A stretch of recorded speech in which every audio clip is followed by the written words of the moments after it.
Evet sevgili dostlar, 3. günümüzden herkese günaydın. Neredeyiz şu anda? Aydınkırağı Tepesi'ne çıktık. Aydınkırağı Tepesi balonların en güzel izlendiği nokta olarak söylediler. Biz de buraya geldik. Gerçekten buradan balonları izlemek keyifli. Yakından ayrı keyifli, uzaktan ayrı keyifli. O yüzden biz 3. sabah yine gözümüzü balonlarla açtık. 2 sabah kalktık çünkü o kadar güzel bir atmosfer var ki bu atmosferi kaçırmak istemiyorsunuz. Binmeseniz de sabahleyin balonların kalkışını mutlaka izleyin. Kalktığı noktadan da izleyebilirsiniz. Aynı zamanda Aydınkırağı Tepesi en hakim nokta. Gün doğumu da buradan çok net bir şekilde izleyebiliyorsunuz. Evet, şu anda güneş doğuyor tam karşımızdan. Ayrı bir güzellik katıyor güneş gerçekten. Gün içerisinde sabah evet 7 gibi başlıyor balonların kalkışı ama saat 9-9.30'a kadar da aynı şekilde devam ediyor. Çok erken kalkmam diyorsanız bile 9'a kadar da hala balondan faydalanabilirsiniz. Güzel seyir tepesinde balonları izlemeye devam edelim. Sizin için de güzel kareler yakalamaya çalışalım. Hadi bakalım, siz de bizlere eşlik edin bu güzel görüntülerle.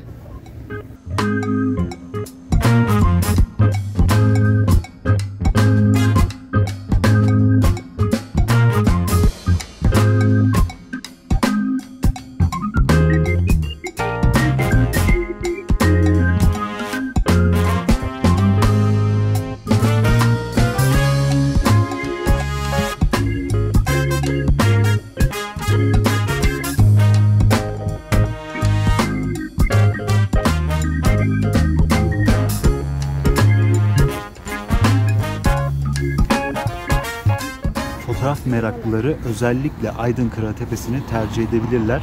Çünkü çok hakim bir nokta var. Hem batı yönünü hem doğu yönünü çok net bir şekilde görebiliyorsunuz. Özellikle gün doğumunu yakalamak için burayı tercih edebilirsiniz. Drone uçuşları için de drone uçuruyorlar. Çok sert bir hava muhalefeti olmadığı sürece drone da uçurabilirsiniz ama lütfen balonlara çok dikkat, tehlikeli olabilir.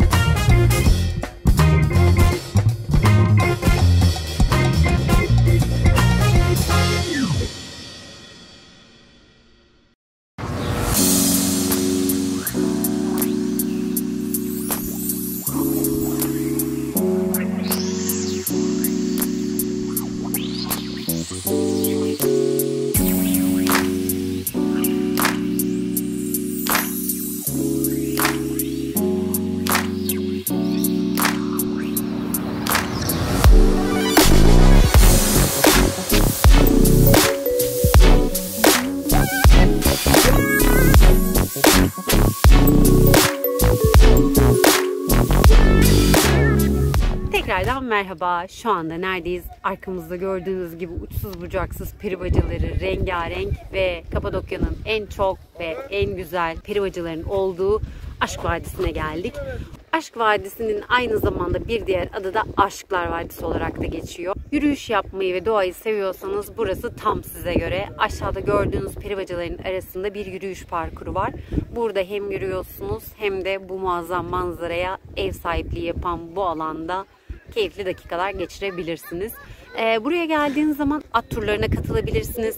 ATV turlarına katılabilirsiniz. Minik taylar var, onlarla gezdiriyorlar. Onun haricinde develer var, onlarla gezebilirsiniz. Biz çok yorulduk, soluklanalım diyorsanız aynı zamanda da hem yiyecek içecek temin edebileceğiniz hem de ufak atıştırmalıklar alabileceğiniz bir alan oluşturulmuş hemen girişte. Yine dediğimiz gibi orada da dinlenilebilir.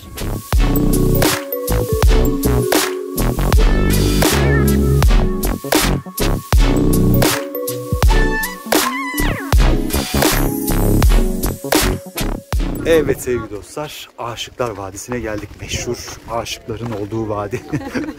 Soluklanalım dedik, bir kahve içelim dedik ama birkaç bilgi daha aktaracağız size burasıyla alakalı. Aynı zamanda burayı tabelalarda Bağlıtepe olarak da görebilirsiniz.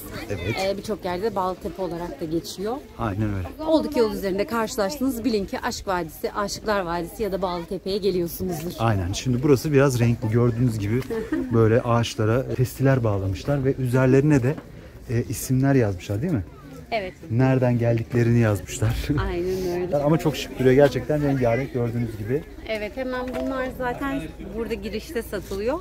Kalem de veriyorlar size. İstediğinizi yazıp asabilirsiniz. Siz de burada aşkınızı ölümsüzleştirebilirsiniz. Haydi dostlar, Aşıklar Tepesi'ne gelin de burada aşkınızı ölümsüzleştirin.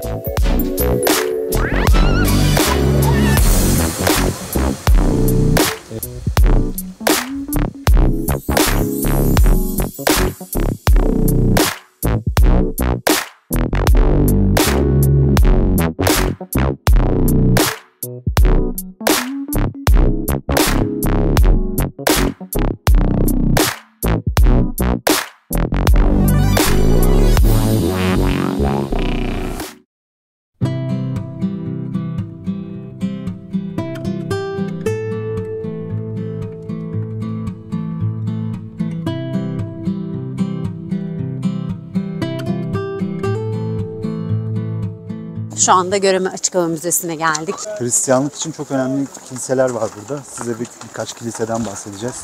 Göreme Açık Hava Müzesi'nde gezimize başlıyoruz. Bakalım buranın tarihi bize neler anlatacak.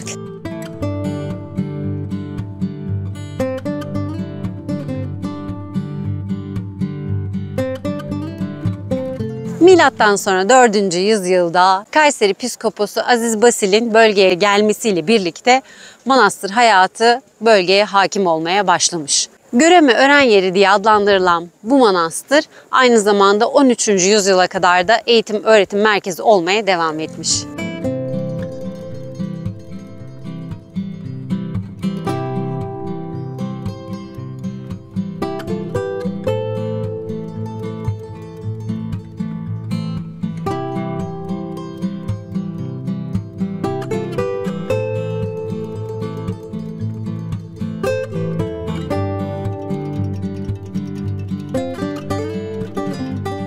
Karanlık Kilise'ye geldik şu anda. Bu kilise 11. yüzyıla tarihlendirilmektedir. Haç planlı kilisenin tavanında orta kubbede İsa, diğer 4 kubbede ise 4 melek tasvir edilmiştir. Şimdi içeriği hep birlikte gezelim. Biz çok merak ettik.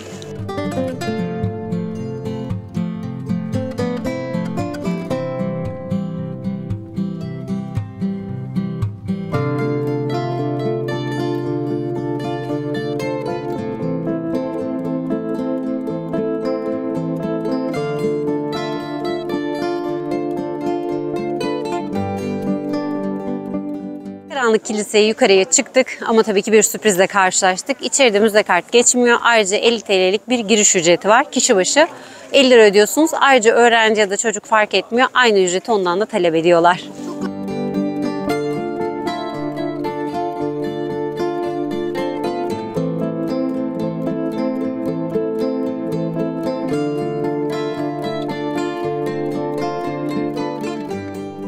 Göreme Açık Hava Müzesi'ni gezerken Yılanlı Kilise'nin önüne geldik. Buraya gelip gördüğünüz zaman içeride sizi kapının üzerinde hemen bir dama görünümünde bir çizim karşılıyor. Bu şöyle tasvir ediliyor. Hazreti İsa öldüğünde buradaki görev alan askerler oraya bu şekli çiziyorlar ve içerisine Hazreti İsa'nın mal varlığı olan eşyaların resmini yapıyorlar. Ve her asker taş atıyor.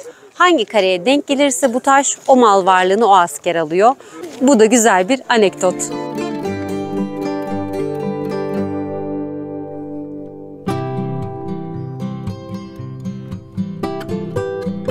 Elmalı Kilise'nin önündeyiz. Muazzam bir kilise. İçeride 9 kubbeli haç şeklinde bir kilise oluşturulmuş yine. Adını ise girişte hemen karşınızda elma şeklinde bir cismi tutan Mikail resminden almış burası. Kilise içerisindeki bütün boyamalar ve resimler direkt duvara resmedilmiş ve kırmızı boyayla işlenmiş. Ama 1990 yılında yine orijinale uygun şekilde tekrar restore işlemi yapılıyor.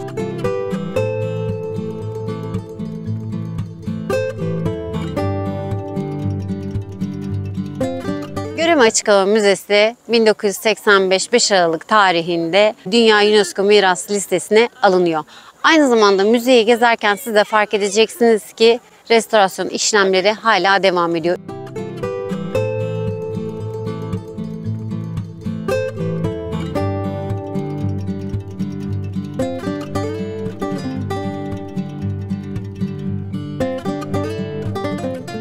Basel Şapeli'nin önündeyiz. Size küçük bir bilgi verelim. Önemli kişilere adanmış kiliselere şapel deniyor. Yani burası da aslında bir kilise ama Aziz Basel'e adandığı için burası şapel olarak adlandırılıyor. 2 bölümden oluşan şapelin içerisinde girişte hemen sağda önemli kişilere adanmış mezar var. Diğer tarafta ise kilise olarak yine yapılmış ve içeride Hazreti Meryem ve çocuk İsa'nın tasviri bulunuyor.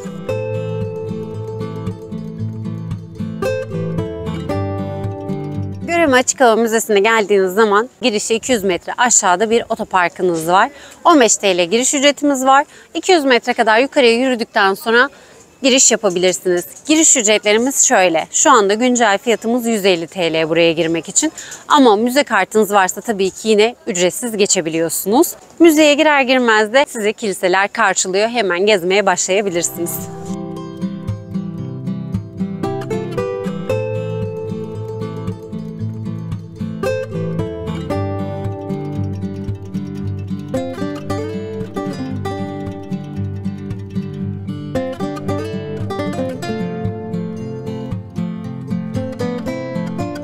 Evet dostlar, Göreme Açık Hava Müzesi'nden çıktık.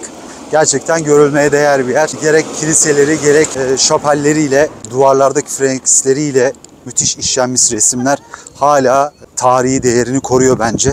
Hristiyanlık için gerçekten önemli bir mabet. Zaten genel olarak yabancı turistler mevcut. Gelsinler ülkemize, değer katsınlar, döviz getirsinler. Bizim için çok önemli yerler buraları.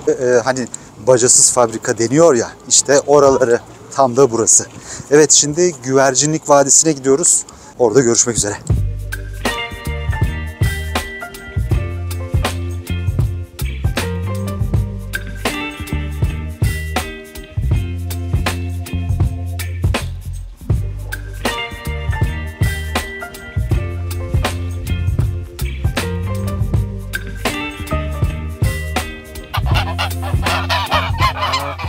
Güvercinlik Vadisi'ne geldik. Göreme Açık Hava Müzesi'nden geldik. Buradaki mesafeler birbirlerine çok yakın.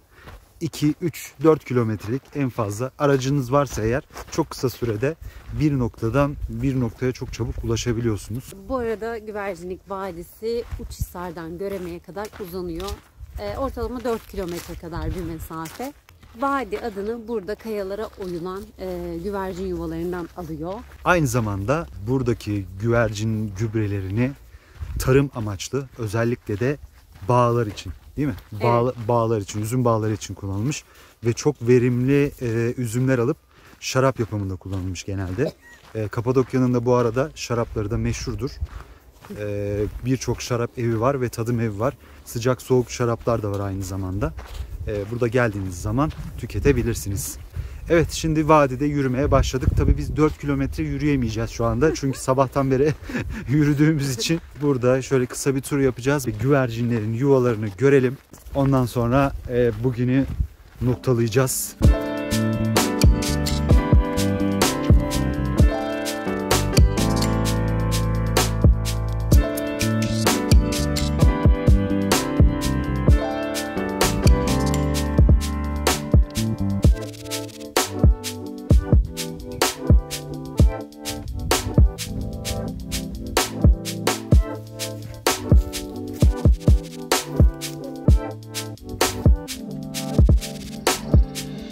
Vadide yürümeye devam ediyoruz. Özellikle şunu belirteyim. Trekking yapmayı seven arkadaşlar özellikle Kapadokya'ya geldiği zaman Güvercinlik Vadisi'ne gelmelerini tavsiye ederim.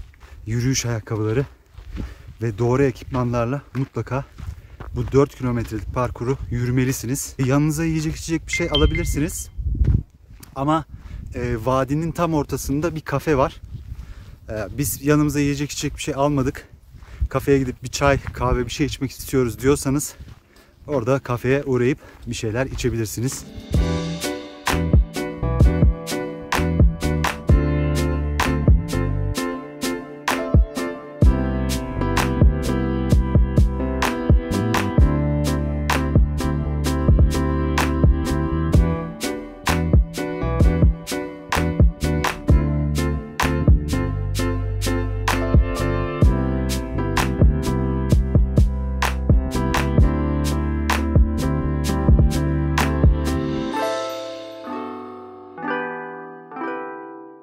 Evet efendim, bugün neler yaptık?